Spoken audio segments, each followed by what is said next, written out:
قرآن مجید فرقان حمید کے 11ویں پارے کی حوالے سے کچھ آیات کا خلاصہ اور کچھ باتیں اللہ تبارک و تعالی قرآن مجید کے حوالے سے صحیح بات زبان پر جاری فرمائے، اور اللہ کریم ہر بھول سے ہر خطا سے محفوظ فرمائے۔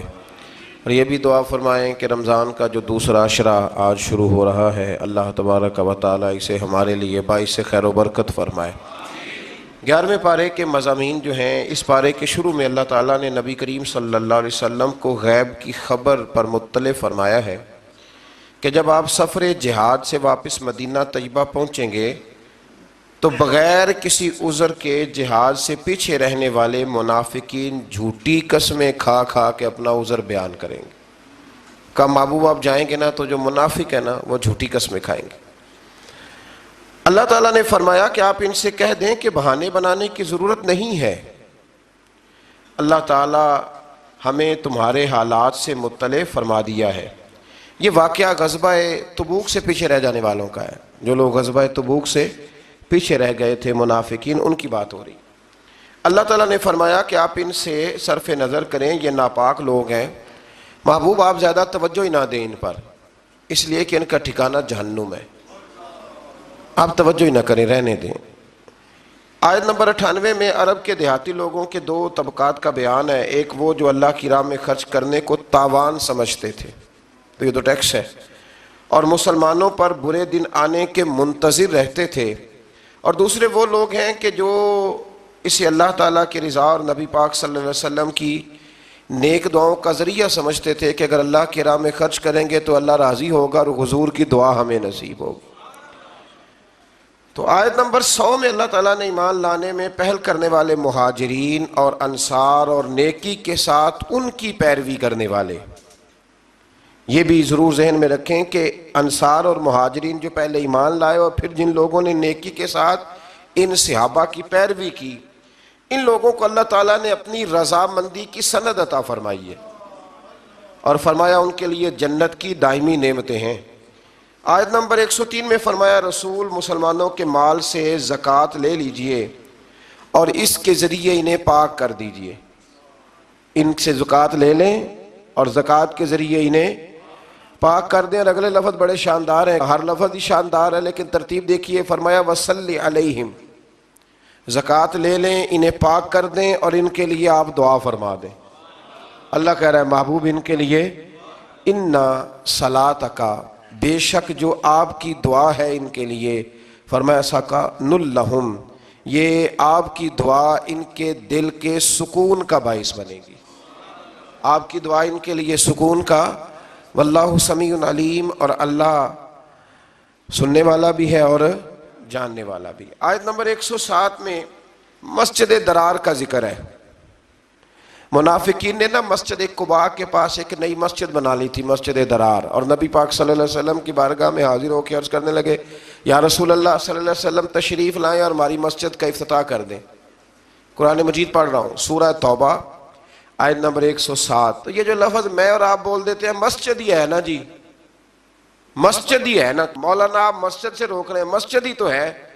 منافقین نے مسجد بنائی قرآن مجید کی سورہ توبہ کی 11ویں پارے کی آیت نمبر 107 میں۔ اصل میں ابو عامر ایک راہب تھا، وہ مدینہ منورہ کا منافق تھا، یہاں سے بھاگ کے مکے گیا، پھر اس نے جا کے ایک اور بادشاہ کے پاس پناہ لے لی، تو وہاں سے اس نے باقاعدہ خط لکھا مکے کے منافقین کو کہ اگر تم مسلمانوں کا کافر بن کے مقابلہ کرو گے تو تم نہیں کر سکتے، تم منافق بن کے مقابلہ کرو، اور اگر تم اپنے گھر کے اندر بیٹھ کے مسلمانوں کے خلاف میٹنگ کرو گے تو کامیابی نہیں ہوگی، تم ایک مسجد ہی بنا لو تاکہ لوگ سمجھے کہ ہے تو مسجد ہی ہے، تو مسجد ہی۔ انہوں نے مسجد بنائی، اور نبی کریم علیہ السلام جب تبوک کے سفر کے لیے جا رہے تھے تو آ کے عرض کرنے لگے حضور ایک دفعہ نماز پڑھ کے مسجد کا افتتاح کر دیں، تو حضور نے فرمایا میں واپس آؤں گا تمہیں بتاؤں گا کیا کرنا ہے۔ حضور واپس آئے تو پھر حاضر ہوئے، حضور افتتاح کر دیں، تو حضور نے فرمایا کرتے ہیں تمہاری مسجد کا افتتاح۔ حضور نے مولا علی شیر خدا رضی اللہ تعالیٰ عنہ اور کچھ اور صحابہ کی ڈیوٹی لگائی، کہا ذرا مسجد کا افتتاح تو کرو، گویا افتتاح تو کرو۔ وہ افتتاح کرنے گئے تو پہلے مسجد کو گرایا، پھر اس کی بنیادوں کو اکھیڑا، اور پھر اس کی بنیادوں کے اندر آگ جلائی، آگ جلائی، فرمایا یہ مسجد نہیں، یہ مسجد درار ہے، تفریق ڈالنے کے لیے بنائی گئی۔ قرآن مجید نے کہا مسجد درار کا ذکر ہے، منافقین نے ابو عامر راہب کی سازش سے یہ مسجد بنائی تھی، اور حضور صلی اللہ علیہ وسلم کو اس میں نماز پڑھنے کی دعوت دی تاکہ یہ مستند ہو جائے، لیکن اللہ تعالیٰ نے نبی پاک صلی اللہ علیہ وسلم کو اس میں نماز پڑھنے سے منع فرمایا اور بتایا کہ اس مقصد کے مقاصد یہ ہیں۔ اللہ کریم نے 4 مقصد قرآن مجید میں اس مسجد کے بنانے کے بیان فرمائے۔ فرمایا 4 وجہ سے بنائی گئی۔ پہلا مقصد یہ مسلمانوں کو تکلیف دینے کے لیے بنائی گئی، اور دوسرا مقصد یہ کفر کرنے کے لیے بنائی گئی، اور تیسرا مقصد اہل ایمان کے درمیان تفرقہ ڈالنے کے لیے بنائی گئی، فرقہ واریت کے لیے، اور چوتھا مقصد اللہ اور اس کے رسول صلی اللہ علیہ وسلم سے جنگ کرنے والوں کے لیے سازشوں کا مرکز بنایا گیا۔ کچھ مسلمان بڑے پریشان ہیں آج کل بھی، وہ یہ کہتے ہیں کہ جناب ہر جگہ اذان ہے، ہر جگہ قرآن ہے، ہر جگہ نماز ہے، ہم کدھر جائیں، کس طرف جا کے توجہ کریں، کس طرف جا کے ہم سارا خیال کریں۔ آپ الحمد سے لے کر والناس تک سارا قرآن پڑھ لیں، نہ کسی منافق کو مسجد سے اختلاف تھا، نہ قرآن پاک سے اختلاف تھا، نہ کسی منافق کو نماز سے اختلاف تھا، نہ بیت اللہ سے اختلاف تھا۔ منافق کو اگر تکلیف تھی تو نبی پاک کی عظمت اور شان کی تکلیف تھی۔ قرآن مجید کے اندر تو آپ کو منافقین کا ذکر جو ہے وہ انفرادی طور پہ ملے گا، تو 28ویں پارے میں تو پوری سورت ہے سورہ منافقون، تو اس سورہ منافقون کا جب آپ مطالعہ کریں گے تو کھلی واضح آیات ملیں گی کہ جب منافقوں سے کہا جاتا تھا نا کہ نبی پاک کی بارگاہ میں آؤ، وہ سارے ہلا کے کہتے تھے سارے کام کرنے ہیں پر حضور کے پاس نہیں جانا۔ بلکہ عبداللہ بن ابی سلول سے جب کسی نے کہا کہ تو حضور کی تعظیم کیوں نہیں کرتا، تو یہ لفظ ہے امام رازی نے لکھے، لگا تم نے کہا کہ ان کا کلمہ پڑھو، ہم نے پڑھ لیا، تم نے کہا کہ ان کے پیچھے نماز پڑھو تو ہم نے پڑھ لی، تو اب تم کہتے ہو ہم معاذ اللہ محمد ابن عبداللہ کی عبادت ہی شروع کر دیں۔ یعنی وہ تعظیم کو عبادت کا نام دیتے تھے۔ منافقین کا طریقہ ہے کہ حضور کی تعظیم کو عبادت کا نام دیتے ہیں، حالانکہ وہ عبادت نہیں، وہ تعظیم ہے۔ تعظیم اور ہوتی ہے اور عبادت اور ہوتی ہے۔ اللہ تعالیٰ نے نبی پاک صلی اللہ علیہ وسلم کو فرمایا کہ آپ واپسی کے سفر میں مسجد قباء میں قیام کریں، جس کی بنیاد تقوی پہ رکھی گئی ہے اور جس میں اللہ کے پسندیدہ بندے نماز پڑھتے ہیں۔ منفی مقاصد کے لیے بنائی ہوئی اس مسجد کے برابر وہ مسجد نہیں ہو سکتی۔ اس سے معلوم ہوا کہ بعض اوقات بظاہر نیک کام اگر منفی مقاصد کے لیے کیا جائے تو اللہ کے ہاں اس کی کوئی قبولیت نہیں ہے۔ آیت نمبر 111 میں فرمایا کہ اہل ایمان کا اللہ تعالیٰ سے سودا ہو گیا ہے۔ سودا کیا ہوا ہے؟ انہوں نے اپنے مال اور جان اللہ کے ہاتھ فروخت کر دیے ہیں، یعنی وہ سب کچھ اللہ کی رضا کے لیے قربان کرنے کو تیار ہے، اور اللہ تعالیٰ انہیں جنت عطا فرمائے گا۔ مال بھی دیں گے، جانیں بھی دیں گے، تو اللہ کیا دے گا؟ جان تو بڑی دور کی بات ہے، مال کوئی نہیں دیتے لوگ، یہ بڑا مشکل کام ہے۔ جنت تو چاہیے نا جی۔ اور نبی پاک علیہ السلام کے صحابہ جنت کی خواہش کرتے تھے، جنت کی دعا کرتے تھے۔ یہ سودا ہو گیا، اور سودا کرایا کس نے؟ میرے اور آپ کے پیارے حبیب صلی اللہ علیہ وسلم، حضور نے یہ سودا کرایا۔ آیت نمبر 112 میں اللہ تبارک و تعالیٰ نے نا اہل ایمان کی علامتیں بیان کی ہیں کہ مومن ہوتے کون ہیں۔ وہ ہمارا ایک مزاج ہے نا، مومنوں والا کام کوئی بھی نہ کرے، لیکن کسی کی یہ جرت نہیں کہ وہ ہمیں معاذ اللہ تعالیٰ تھوڑی دیر کے لیے بھی غیر مسلم کہہ دے، کہنا بھی نہیں چاہیے۔ لیکن اگر ہم اہل ایمان کہلاتے ہیں تو جو صفات اہل ایمان کی قرآن بیان کرتا ہے بغیر کسی تشریح اور تفسیر کے، وہ صفات تو ہمارے اندر ہونا چاہیے کہ نہیں ہونا چاہیے؟ اللہ تعالیٰ نے فرمایا مومن ہوتے کون ہیں، ان کی صفات بیان کی ہیں اسی سورہ کی آیت نمبر 112 کے اندر۔ فرمایا التائبون العابدون الحامدون السائحون الراکعون الساجدون الآمرون بالمعروف والنہون عن المنکر والحافظون لحدود اللہ۔ فرمایا مومن وہ ہیں جو توبہ کرنے والے ہیں، اللہ تبارک و تعالیٰ کی عبادت کرنے والے ہیں، حمد و ثنا کرنے والے ہیں، روزے رکھنے والے ہیں، رکوع کرنے والے ہیں، سجدہ کرنے والے ہیں، نیکی کا حکم دینے والے ہیں اور برائی سے منع کرنے والے ہیں، اور اللہ کی حدود کی حفاظت کرنے والے ہیں۔ فرمایا وبشر المؤمنین، اے محبوب ان صفات والے مومنوں کو میری رحمت اور جنت کی خوشخبری عطا فرما دے۔ حکمران بھی فٹافٹ بول کے کہتے ہیں کہ آپ کو زیادہ مومن ہیں، ہم بھی تو مسلمان ہیں. تو بھائی اللہ تعالیٰ نے یہ ایمان کی صفات بیان کی ہیں کہ وہ نیکی کا حکم دیں گے، برائی سے منع کریں گے، اور وہ اللہ کی حدود کی حفاظت کریں گے، پہرے داری کریں گے دین کی سرحدوں کی. تو اگر یہ صفات کسی میں بھی پائے جائیں گے تو پکا مومن ہے. لیکن صفت کوئی بھی نہ پائی جائے. حضرت مولا رومی رحمت اللہ تعالیٰ علیہ فرمایا کرتے تھے کہ درخت خالی اگے تو نہیں پتہ چلتا کہ درخت ہے، لیکن اگر اس پہ کنوں لگ جائے تو پتہ چلتا ہے کہ مالٹے کا درخت ہے. فرماتے ویسے نہیں پتہ چلتا کہ بیل کس چیز کی ہے، بیل کس چیز کی ہے ویسے پتہ نہیں چلتا، لیکن اگر اس کے اوپر کوئی پھل لگ جائے تو پتہ چل جاتا ہے کہ یہ کس چیز کی ہے. فرماتے بندہ دیکھ کے کیسے پتہ چلے گا کس مذہب کا ہے؟ اذان ہو جائے، مسجد میں جا کے جماعت سے شامل ہو جائے تو پتہ چلے گا محمد عربی کا کلمہ پڑھنے والا ہے، یہ رسول اللہ صلی اللہ علیہ وسلم کا غلام ہے. پتہ تو کاموں سے چلے گا نا، کہ خالی لیبل لگانے سے پتہ چلے گا. اللہ اہل ایمان جیسے کام کرنے کی توفیق عطا فرمائے.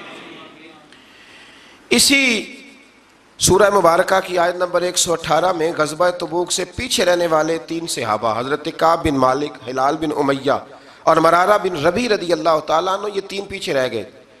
ان کا بھی بیان ہے کہ انہوں نے جھوٹی بہانے بازی نہیں کی بلکہ اپنی غلطی تسلیم کر لی. انہیں ایک ابتلا کے دور سے گزرنا تو پڑا، لیکن اللہ تعالیٰ نے ان کی توبہ کی قبولیت کے لیے اپنے نبی پاک علیہ السلام پر وحی فرمائی، اور ان کا بہت بڑا اعزاز اللہ نے بیان فرمایا. سچ بولنا مشکل ضرور ہوتا ہے، انسان آزمائش میں مبتلا ہو جاتا ہے. حضرت کعب بن مالک بھی فرماتے ہیں کہ منافقین نے بھی تبوک سے واپسی پر حضور سے جھوٹ بولے تو وہ بچ گئے. پہلے میرے دل میں بھی یہ وسوسہ آیا کہ میں بھی کہہ دوں، کوئی بہانہ کر دوں، پھر سوچا کس کے سامنے کروں؟ جسے اللہ تعالیٰ نے سینوں کا نور اور علم عطا فرمایا ہے، ہر چیز حضور جانتے ہیں. کہتے میں نے کہا نہیں سچ بولے. حضور نے فرمایا کیوں نہیں گئے تھے؟ تو میں نے کہا حضور غلطی ہو گئی، بھول گیا تھا. فرماتے حضور ناراض ہو گئے. 50 دن حضور ناراض رہے. میری بیوی کو میکے بھیج دیا گیا. فرماتے ہیں کوئی شخص میرے ساتھ بات نہیں کرتا تھا، حتیٰ کہ میرا یہ حال تھا کہ میں مسجد شریف میں نماز کے لیے جاتا، جب میں حضور کو دیکھتا تو نبی پاک روک پھیر لیتے، اور جب میں توجہ کرتا تو مجھے سمجھ آتی کہ اس وقت میرے رسول مجھے دیکھ رہے ہیں. ہمارے صوفیہ ترجمہ کرتے ہیں نا قرآن کا اور عشق کی ان داستانوں کا، میں ویکھاں تے میرا یار نہ ویکھے، جے میں نام ویکھاں تے ہو ویکھے تے ایڈے نصیب کتھوں تتڑی دے او میرے وچ ویکھن دے ویکھے. غلام فریدہ ابوے یار دے مریے پاویں ویکھے یا نہ ویکھے. تو آپ فرماتے ہیں کہ بہت سارے لوگ مجھے یہ وسوسہ دیتے تھے کہ دیکھا نا تو نے سچ بول کے تو پھر کیا ملا؟ تو فرماتے ہیں پھر اللہ نے فضل کیا اور 50 دنوں کے بعد رب کریم نے میری توبہ کا اعلان قرآن میں فرمایا. فرمایا سچ بولا، وقتی طور پر آزمائش ہوئی، پر قیامت تک کے لیے میری توبہ کا ذکر اللہ نے قرآن مجید میں فرما دیا. اسی طرح سے آیت نمبر 122 میں بیان کیا گیا ہے کہ سارے مسلمان اپنے سارے مشاغل کو چھوڑ کر اپنے آپ کو دین کے لیے وقف نہیں کر سکتے. اللہ اس بات کو جانتا ہے کہ یہ وقف نہیں کر سکتے سارا کچھ چھوڑ کے. پس ضروری ہے کہ ہر علاقے اور طبقہ زندگی میں سے کچھ لوگ دین کی راہ میں نکلیں اور دین میں مہارت حاصل کریں تاکہ وہ اپنی قوم کو اللہ کے عذاب سے ڈرائیں. یعنی پورے معاشرے پر یہ کام فرض کفایہ ہے، یہ تبلیغ کرنا، واعظ کرنا یہ فرض کفایہ ہے. کچھ لوگ بھی نکل آئیں گے تو سب کی طرف سے یہ فرض ادا ہو جائے گا. اب مزے کی بات یہ ہے کہ جو ہماری طرف سے فرض ادا کر رہا ہوتا ہے نا، وہ ہمیں اچھا نہیں لگ رہا ہوتا. وہ ہمارے وزیر کہتے ہیں کہ جناح کا پاکستان چاہیے کہ عالم کا پاکستان چاہیے، نہ جناح کا پاکستان نہ کسی مولوی کا پاکستان. یہ پاکستان محمد عربی کا پاکستان ہے. ہاں یہ رسول اللہ کے نام کی جاگیر ہے، تو کسی آدمی کو بھی کسی قسم کا بھی کوئی تماشا کرنے کی کوئی اجازت نہیں ہے. اگر سیکولر پاکستان ہی چاہیے تھا، وہ جناح کے پاکستان سے مراد یہ لیتے ہیں کہ سیکولر پاکستان جس کی بنیاد مذہب نہ ہو، تو پھر آپ کو علیحدہ ہونے کی کیا ضرورت تھی؟ پھر تو بہت بڑی سیکولر جمہوریت ہے ہندوستان کی، پھر آپ الگ کیوں ہوئے؟ کیا ضرورت تھی اتنے لوگوں کا خون بہانے کی؟ عجیب فلسفہ ہے، لوگ بیان کر دیتے ہیں اور سننے والے چپ کر کے سن لیتے ہیں. یہ قائد اعظم کے میں بڑی دفعہ حوالے دے چکا ہوں، جس کو ضرورت ہو وہ مجھ سے کتاب لے کے دیکھے. قائد اعظم پشاور یونیورسٹی میں تقریر کرنے کے لیے گئے تو بچوں نے پوچھا، پٹھانوں کے بچوں نے، کہ جناب دستور کیا ہوگا، منشور کیا ہوگا، پاکستان میں نافذ کیا کریں گے؟ تو کہنے لگے دستور منشور وہی ہے جو رسول اکرم نے بیان فرمایا ہے، پاکستان کے لیے نئے منشور کی ضرورت ہی کیا ہے؟ تو کہا کہ پاکستان بنے گا کب بنے گا؟ تو قائد اعظم نے کہا تھا کہ جس دن ہندوستان میں پہلے آدمی نے کلمہ پڑھا تھا پاکستان اس دن بن گیا تھا۔ تو یہ عجیب فضولیات قسم کے لوگ ہیں اور کوئی ان کے منہ کو لگام دینے والا نہیں۔ اللہ تعالیٰ سمجھنے کی توفیق عطا فرمائے۔ آیت نمبر 124 میں اللہ تعالیٰ نے فرمایا کہ وحی ربانی نازل ہونے سے مخلص مومنوں کے ایمان کو تقویت ملتی ہے، اور جو منافق اور منکرین کے کفر اور نفاق کی بیماری ہے اس میں اضافہ ہوتا ہے۔ سورہ توبہ کی جو آخری دو آیات ہیں، اللہ اکبر، ساری آیات ہی کیا ہی بات ہے، پر ان آیات کا یہ مقام ہے کہ حضرت شیخ شبلی رحمت اللہ تعالیٰ علیہ کے بارے میں بعض بزرگوں نے لکھا ہے، یہ تواتر کے ساتھ بات ہے، بہت سارے مسالک کی کتابوں میں ہے، اور اس آیت کی تفسیر میں شاید سب سے شاندار بات یہ ہے۔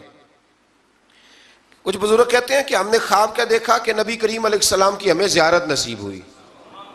کہتے ہیں حضور علیہ السلام کی زیارت نصیب ہوئی تو ہم نے دیکھا کہ خواب میں ہی حضرت ابو بکر شبلی تشریف لائے۔ یہ ہمارے سلسلہ مبارک کے بزرگوں میں سے ہیں، بہر شبلی شیر حق دنیا کے کتوں سے بچا، ایک کا رکھ عبد واحد میری یا کے واسطے۔ حضرت شیخ شبلی تشریف لائے تو کہتے ہیں جب وہ آئے تو اللہ کے محبوب کھڑے ہوئے، حضور نے ان کو عزت دی اور نبی پاک نے ان کا ماتھا چوما، اور پھر رسول پاک نے انہیں اپنے ساتھ بٹھایا اور پھر بڑی محبت فرمائی۔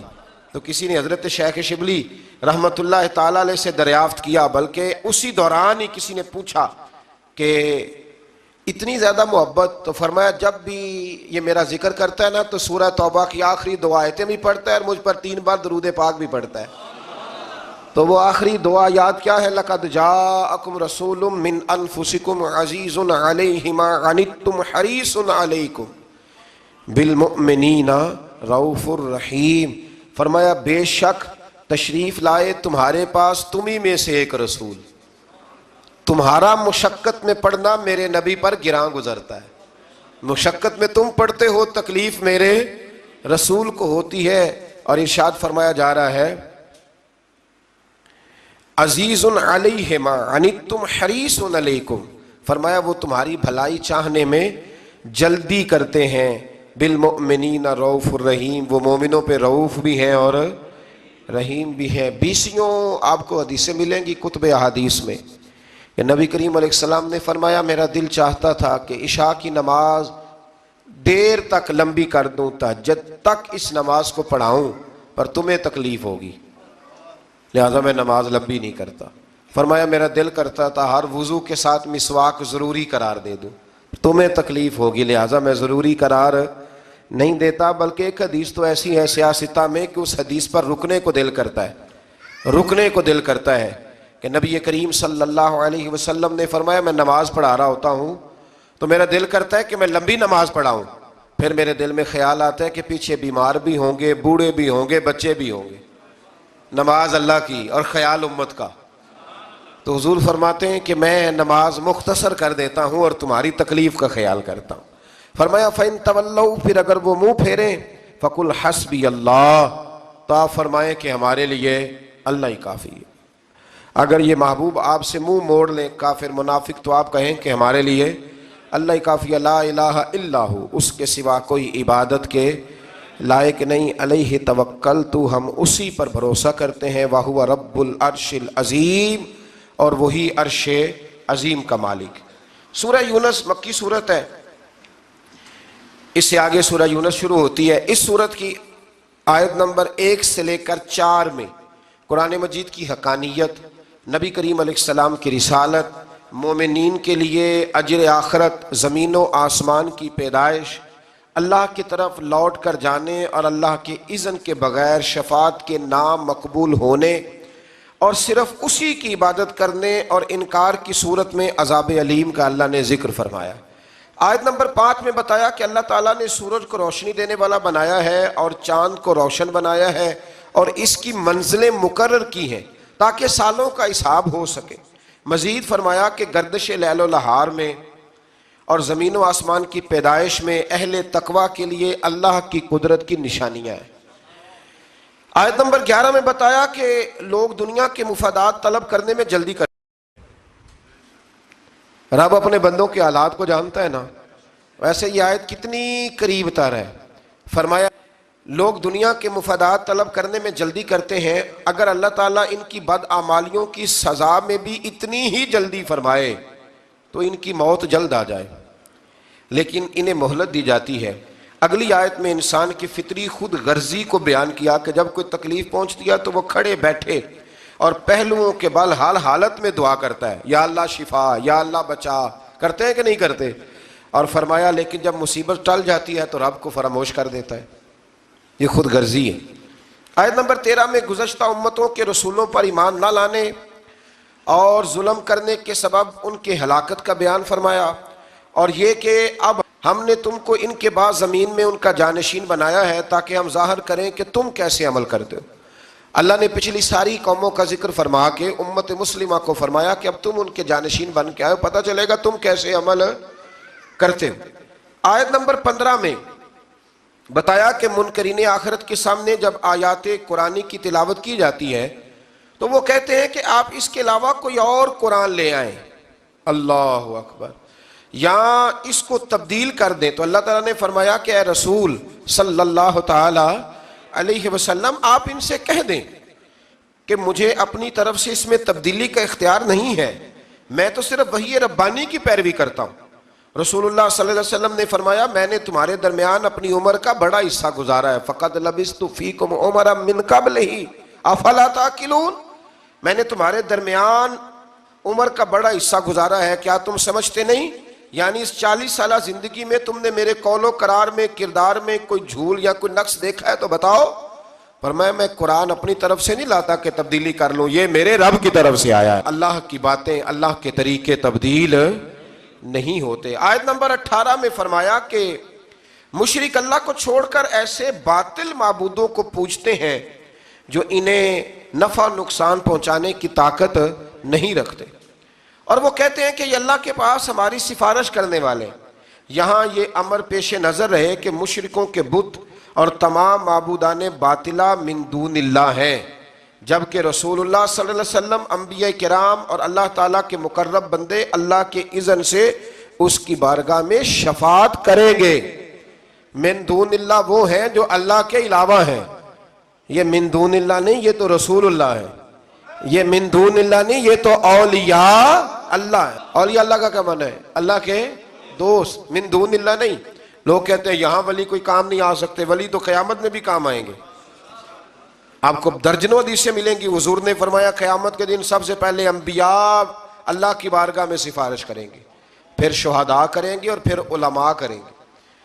اللہ تو ایک حافظ قرآن کی سفارش کی برکت سے 10 لوگوں کو جنت عطا فرما دے گا۔ آگے سورہ یونس کی آیت نمبر 22 میں اللہ تعالیٰ نے اپنی مختلف نعمتوں کا ذکر فرمایا، جس میں دریاؤں میں بادبانی، کشتیوں کا چلنا اور بارش سے انسانوں اور جانوروں کی خوراک کے لیے پودوں اور سبزوں کا اگنا شامل ہے۔ لیکن انسانوں کی فطرت یہ ہے کہ طوفان کے گرداب میں پھنس جائے تو آخری سہارے کے طور پر اللہ کو پکارتا ہے، اور جب مصیبت ٹال جاتی ہے تو اللہ تعالیٰ کی نافرمانی شروع کر دیتا ہے۔ اللہ تعالیٰ نے فرمایا ایسا بھی ہوتا ہے کہ کبھی تیار فصل اچانک کسی آفت کے نتیجے میں تباہ و برباد ہو جاتی ہے، حالانکہ انسان سمجھتا ہے کہ اب یہ میرے قبضہ و قدرت میں ہے، لیکن حکم صرف اللہ کا ہی چلتا ہے۔ رب فرماتا ہے بالکل تیار کر کے نا، بالکل او جبار کہار کا آوے متے روڑ دیوی دودھ کڑے آ، بالکل تیار کر کے نا، تیار کر کے۔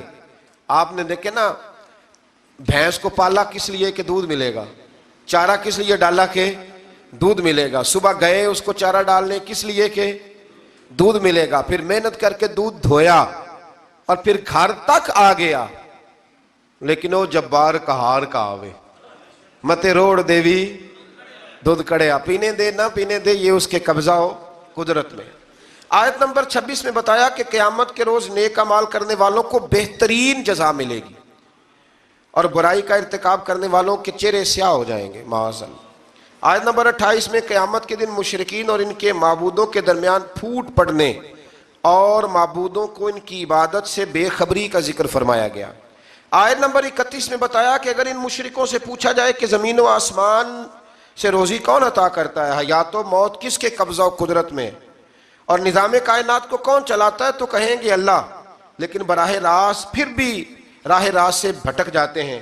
یہ بھی بتایا کہ پہلی بار اسی نے پیدا کیا اور دوبارہ بھی وہی پیدا کرے گا، یعنی دوبارہ مرنے کے بعد دوبارہ اٹھائے گا بھی وہی۔ تو تم حق کو چھوڑ کر فاسد خیالات کی پیروی کیوں کرتے ہو؟ لوگ بالکل سچی بات چھوڑ کے وسوسے کے پیچھے لگ جاتے ہیں۔ قرآن کی حقانیت کے حوالے سے بھی ایک بار پھر منکرین کو چیلنج کیا کہ اگر تمہارے نزدیک یہ اللہ کا کلام نہیں تو اس جیسی ایک صورت بنا لاؤ۔ ان آیات میں بار بار اللہ تعالیٰ کی قدرت اور آخرت کے بارے میں متنبع کیا گیا ہے۔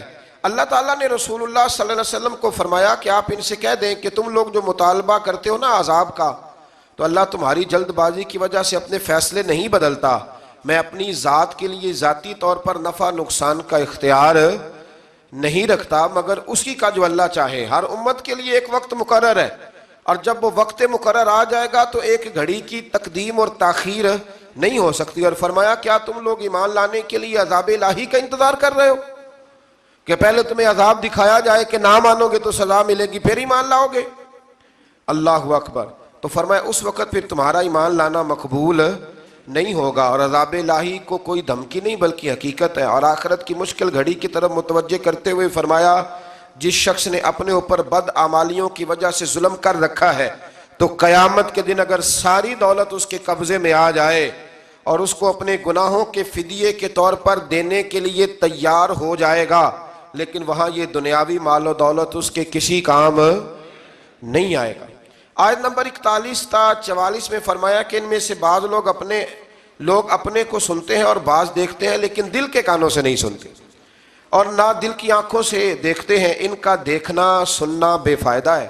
آیت نمبر 45 میں فرمایا کہ قیامت کے دن کفار یہ گمان کریں گے کہ وہ دنیا میں صرف دن کی ایک گھڑی بھر رہے ہوتے، لمبا وقت انہیں رہنے کا موقع۔ یہاں لوگ یہ دعا کرتے ہیں کہ یہاں سے جانا نہ پڑے، اور وہاں جا کے کیا کہیں گے کہ کاش ہم ایک گھڑی بھر کے لیے دنیا میں آئے ہوتے۔ اللہ تعالیٰ ہمیں یہاں اچھے عمل کرنے کی توفیق عطا فرمائے۔ آیت نمبر 58 میں فرمایا کہ اللہ کے فضل اور اس کی رحمت ملنے پر خوشی منایا کرو۔ قل بفضل اللہ وبرحمتہ فبذلک فلیفرحوا، جب اللہ کا فضل اور اس کی رحمت ملے تو خوشی مناؤ۔ بعض اہل علم نے سرکار دو عالم صلی اللہ علیہ وسلم کی پیدائش پر خوشی منانے کا اسی آیت سے استدلال کیا۔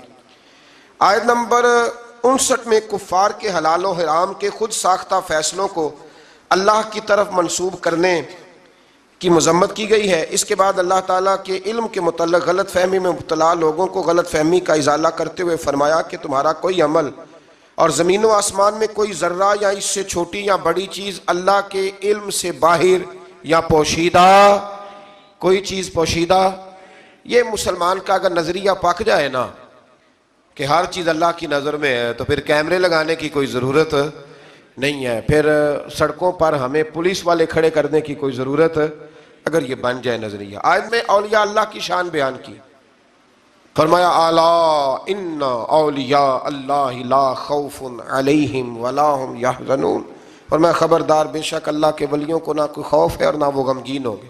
اور پھر خود ہی ارشاد فرما دیا کہ ولی وہ ہے الذین آمنوا وکانوا یتقون، جو ایمان لائے اور تقوی اختیار کرتے ہیں۔ تو فرمایا دنیا کی زندگی میں بھی ان کے لیے بشارت ہے اور آخرت میں بھی، اللہ کے کلمات میں کوئی تبدیلی نہیں ہوتی، اور یہ بہت بڑی کامیابی ہے۔ آیت نمبر 65 میں سرکار دو عالم صلی اللہ علیہ وسلم کو تسلی دیتے ہوئے فرمایا کہ اے حبیب صلی اللہ علیہ وسلم آپ رنجیدہ خاطر نہ ہوں، میں جو سب سرفرازیوں کا واحد مالک ہوں تو میں آپ کا مددگار ہوں، اور مشرکین تو صرف وہم و گمان میں ہیں اور صرف اپنے خیالات کی پیروی کر رہے ہیں، چکر میں پڑے ہوئے ہیں۔ محبوب میں جو ہوں آپ کا مددگار، آپ ان چکروں میں الجھنے سے آپ پریشان نہ ہوں۔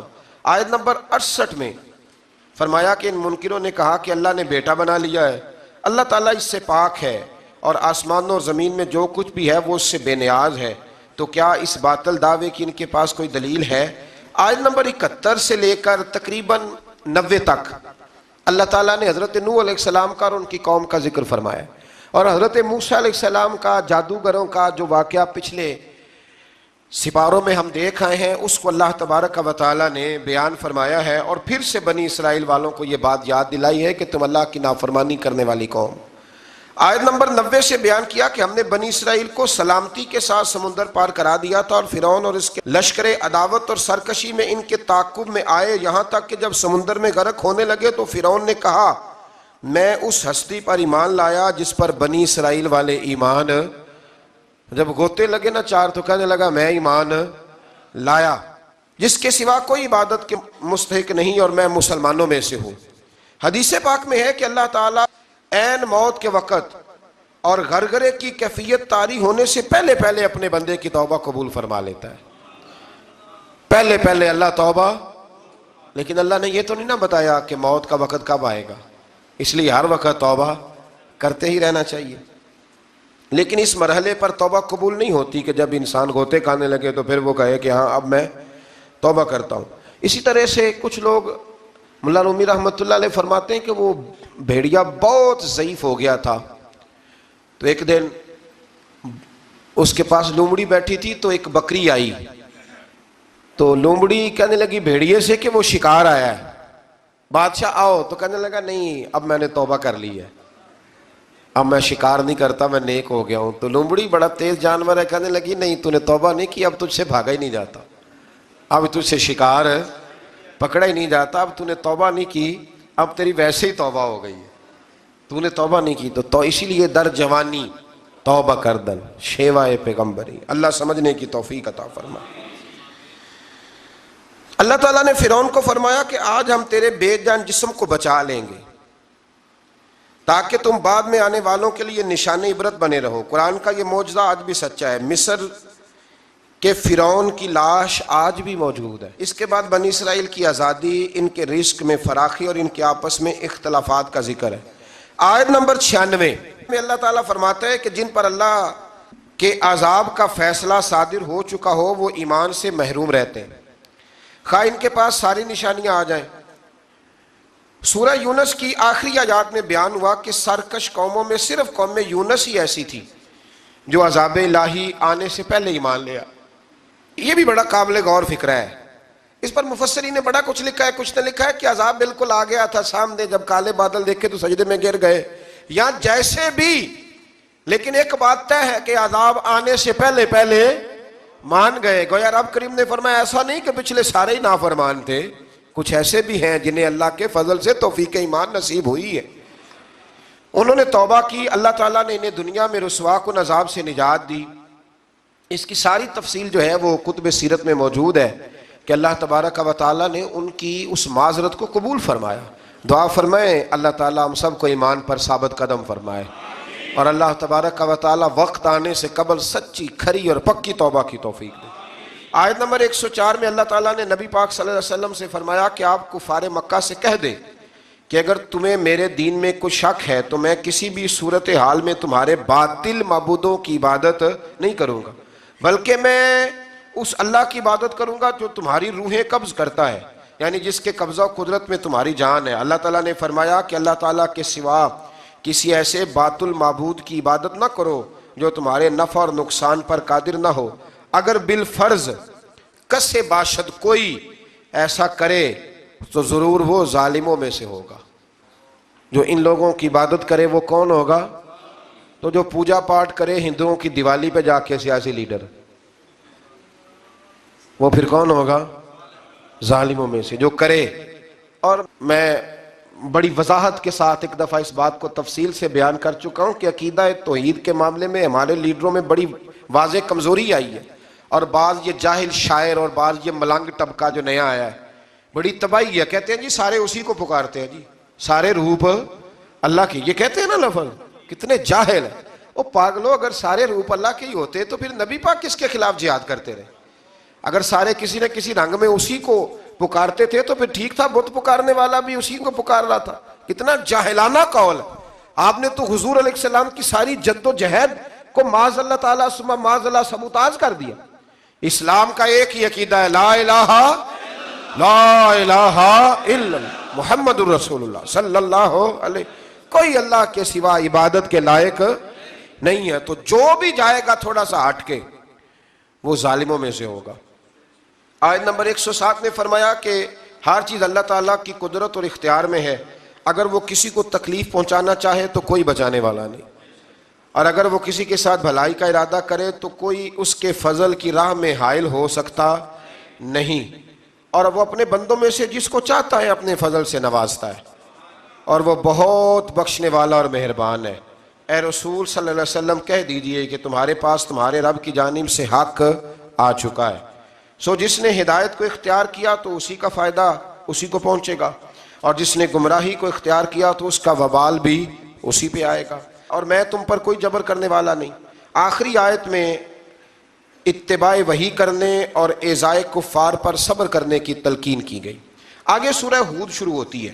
سورہ ہود بھی مکی صورت ہے، اس کے اندر بھی بڑے شاندار اور بڑے بہترین مضامین ہیں، اور اس کے حوالے سے الگ سے حضور علیہ السلام نے کچھ باتیں ارشاد فرمائی۔ اس پارے کے اندر چند آیات ابتدائی سورہ ہود کی آئی ہیں۔ سورہ ہود کی پہلی آیت میں قرآن مجید کی حقانیت اور اس کے مدعا کے واضح ہونے اور صورتاً اور معنن درجہ کمال پر فائز ہونے کا بیان ہے۔ دوسری آیت میں صرف اللہ تعالیٰ کی عبادت کرنے اور نبی پاک علیہ السلام کے بشیر یعنی خوشخبری دینے والے، نذیر یعنی ڈر سنانے والے ہونے کا ذکر آیا ہے۔ بعد والی آیات میں اللہ تعالیٰ کی طرف لوٹ کر جانے اور اللہ تعالیٰ کے ظاہر اور پوشیدہ ہر چیز اور ہر عمل کے بارے میں جاننے کا ذکر اللہ نے سورہ ہود کے اندر بیان فرمایا۔ یہ سورہ مبارکہ اتنی اہم ہے کہ ایک موقع پہ حضور نے فرمایا مجھے تو اس نے بوڑھا کر دیا ہے، بوڑھا کر دیا ہے، اتنے مضامین اس کے اندر جاہ و جلال والے ہیں۔